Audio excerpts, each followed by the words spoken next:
Hello everyone, আসসালামু আলাইকুম। সবাই কেমন আছেন?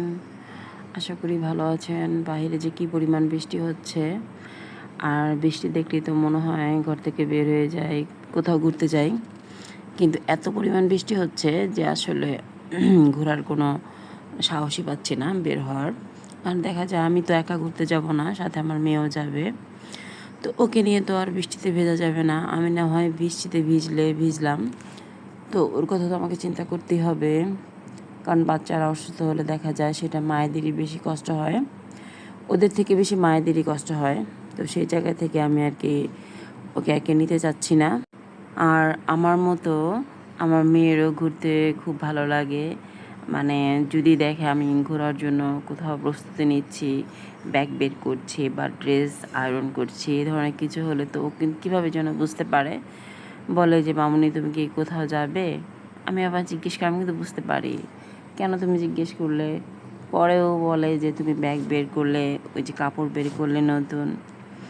তো যাই হোক, এখনকার বাচ্চারা আসলে খুবই ট্যালেন্ট। ওরা অল্পতেই সব কিছু বুঝে যায়, আমাদের মতো না আর কি। আমি তো একটু গাধা টাইপের। তো এই তো, আর এই যেখানে আমরা ঘুরতে গিয়েছিলাম এই জায়গাটা এত সুন্দর ছিল, একদম নিট অ্যান্ড ক্লিন, খুবই ভালো লাগতেছিল। কিন্তু একটা উপদ্রব ছিল, সেটা হলো মশা। সব কিছু মিলিয়ে ভালোই ছিল, বেশ খোলামেলা পরিবেশ। ঢাকা শহরে এত খোলামেলা পরিবেশ সাধারণত দেখা যায় না। বাচ্চারা তো খেলার মাঠই পায় না।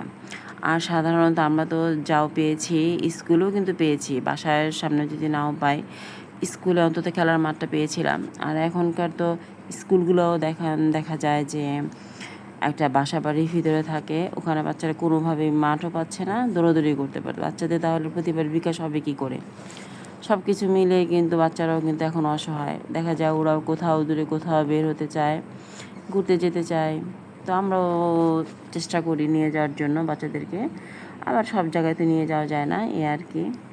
তো বাচ্চাদেরকে বিনোদন দেওয়াটাও আমাদের কিন্তু জরুরি আর কি। কারণ না হলে ওদেরও কিন্তু একঘেয়েমি লেগে যাবে। আমাদের বড়দেরই একঘেয়েমি হয়ে যায় ঘরে থাকতে থাকতে। আমার তো ভালোই লাগে না। কিছুদিন গেলেই মনে হয় যে আমরা কোথাও থেকে বেরিয়ে আসি। তো আপনাদেরও মনে হয় তাই মনে হয়। আর আমার মেয়ে তো অল টাইম চলো মামুনি, ঘুমানোর আগে বলবে মামুনি আজকে কোথাও কি বেড়াতে যাব। যাই হোক, ভিডিওটি দেখার জন্য ধন্যবাদ। আল্লাহ হাফেজ।